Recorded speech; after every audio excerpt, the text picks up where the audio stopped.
Welcome to Rom Wills Money Matters. Pay off major purchases one at a time. Now, this is just something. Now, of course, when you paying bills and everything, you got some stuff you just gonna be paying. You just gonna be paying. Like a house, you pretty much should just stay with the mortgage, regular payments, unless you can afford to double or triple it. Now, some people can definitely do that. But I'm talking about like smaller purchases, like sometimes you get some furniture or something, or, a car. That's the main one, a car. A couch, something that's not a bill. It's something that has a time limit to pay for it. Like it could be, a car could be 60 months. Paying for some furniture could be 12 months or something. But here's a trick whenever you got like several of those purchases. Double up pick one purchase and double up on it. Sometimes it could be the highest amount, or sometimes it could be the lowest amount. And there's a pros and cons with each one. I'll just focus on just the pros. Like if you pick the biggest purchase, say your biggest amount that you have a certain time limit to pay off is a car. Double up on that, but of course, make sure the other purchases that you have are taken care of. You still got to pay everything, but put a little bit extra money on like the car or something. Like I know that personally because the car I have, as of when this will come out, is paid for in a year. That's because I was doubling and tripling, even quadrupling the payments every month. Whatever I get any extra money, I was putting it right on the car. So basically, for something that would have taken 5 years to pay off, paid it off within a year.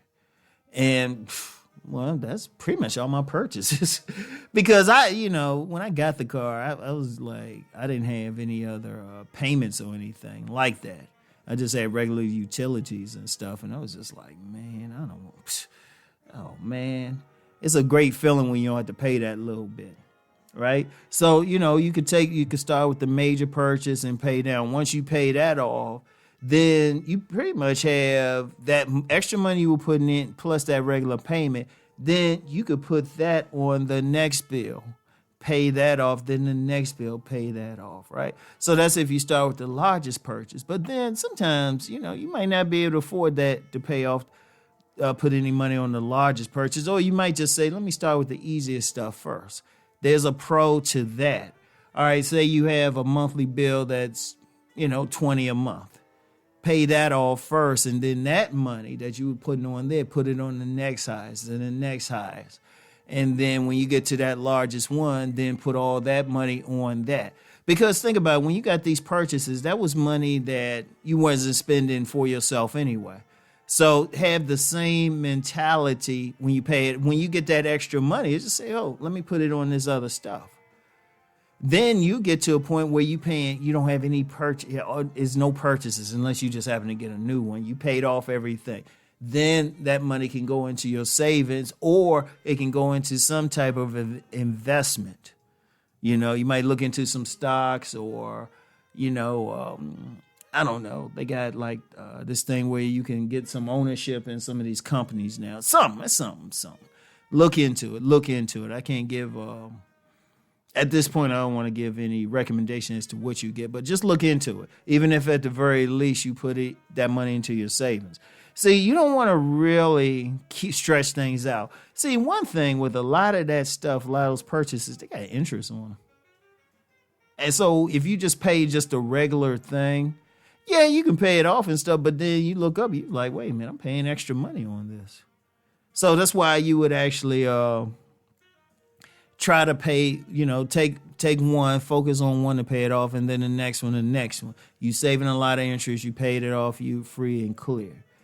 And indeed, even paying it off too, depending on how you paid it off, it could actually help with your credit in some cases. It depends on how you financed it and everything. So that's good. So you get a benefit from that.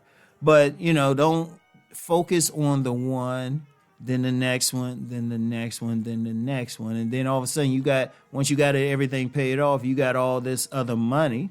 And then you could put it into something that benefits you, you know?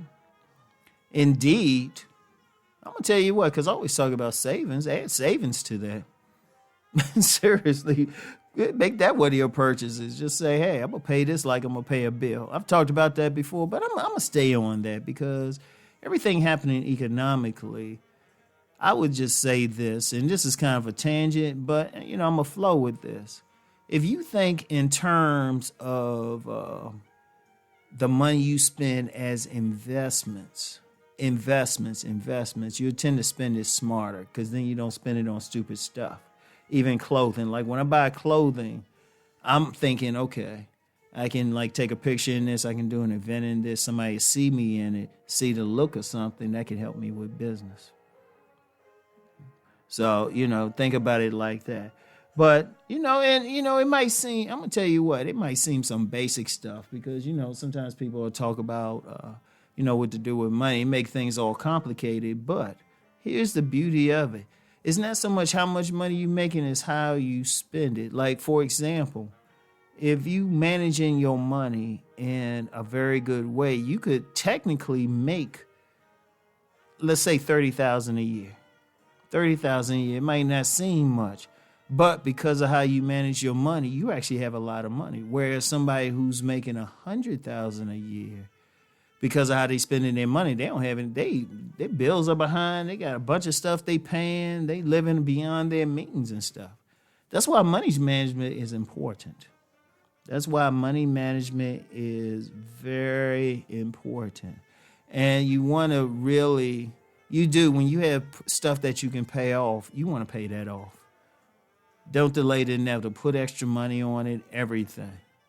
Get it done. Do it one at a time.